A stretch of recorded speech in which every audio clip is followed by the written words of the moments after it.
আসসালামু আলাইকুম রহমতুল্লাহি ওয়া বারাকাতুহু। প্রিয় ভিউয়ার্স, আসলে আপনারা অবগত আছেন যে আমার এই যে মুরগি খামারটা দেখতেছেন, খালি মুরগি আর মুরগি আর মুরগি। এখানে খরচ শুধু খুদ খুদ বিহীন আর কিচ্ছু আমি ইউজ করি না। কেননা 1 কেজি ফিডের দাম বর্তমানে বাজারে 65 থেকে 70 টাকা। এত টাকা ফিড কিনে আমি মুরগি পালন করব, কখনোই লাভবান হতে পারবো না। সেই জন্য ঘরোয়াভাবে, মানে ঘরের যে ধান ভাঙানোর পরে যে সামান্য 3-4 কেজি পরিমাণ যে খুদ বের হয়, এই খুদটা দিয়ে মানে সকাল বিকাল অল্প অল্প করে ছিটিয়ে দিলে ওরা খেয়ে যায়, মোটামুটি পেটটা হাফ হয়ে যায়। আর বাকি হাফ ওরা আশেপাশে পোকামাকড় খেয়ে, পাতা খেয়ে পেটটা ফুল করে নিয়ে আসে।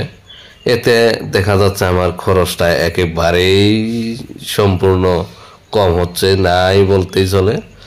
ওই যে ঘরোয়াভাবে যে নিজের ঘর থেকে যে ধান ভাঙানোর পরে যে সামান্য পরিমাণ যে খুদ বের হইলো, ওই খুদ থেকেই যা হয়তো একটু খরচ হইলো। এর ব্যতীত কোনো খরচ নাই। তো মুরগি লাভ হবে না, কোথায় যাবে? লাভ না হয়ে আর কোথাও যাওয়ার আর উপায় নাই। যদি মুরগি মারাও যায়, ধরলাম অসুস্থ হয়ে মারা গেল, তারপরও ইনশাল্লাহ লস হবে না। কেননা আমি তো কিনেও নাই, এখান থেকে একটা মুরগি কিনেও নাই, অথবা আমি প্রফিটও করি নাই, এখানে করি নাই, ইনভেস্টও করি নাই। তা আমি যা একটু প্রফিট হয় এতে আলহামদুলিল্লাহ। যে মোরগগুলো দেখতেছেন, এখনই 400-500 টাকা করে দাম হবে। তো এই মুরগিগুলা এখন আবার ডিম পারতেছে, তাইলে আমার এখানে কোনো লসের কোনো সম্ভাবনা আছে? আপনারাই বলেন।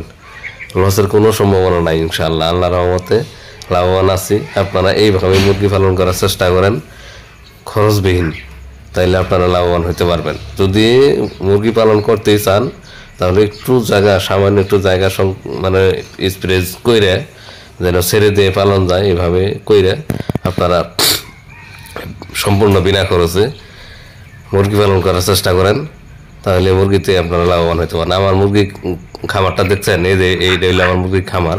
সম্পূর্ণ মুরগির ভিতরে রাখা হয়, খাওয়া দাওয়ার পরে সন্ধ্যার সময় ওই খামার রাখা হয়, বুঝছেন? তাই আপনারা ওইভাবে বাণিজ্যিকভাবে যদি করেন ঠিক আছে, কিন্তু ফিড খাওয়াইয়ে লাভবান হবেন এই আশা করবেন না। ফিড খাওয়াইয়া মুরগি খামার করে লাভবান হবেন এই আশা করবেন না, কখনোই না। কারণ 1 কেজি ফিডের দাম 70 থেকে 65 টাকা পর্যন্ত দাম। এত দাম দিয়ে ফিড কিনে খাওয়াইয়া আপনারা কখনোই লাভবান হতে পারবেন না। কখন একটা ডিম পারবে ওই আশায় আপনি ফিড খাওয়াবেন? ভালো থাকবেন, আল্লাহ হাফেজ, আসসালামু আলাইকুম।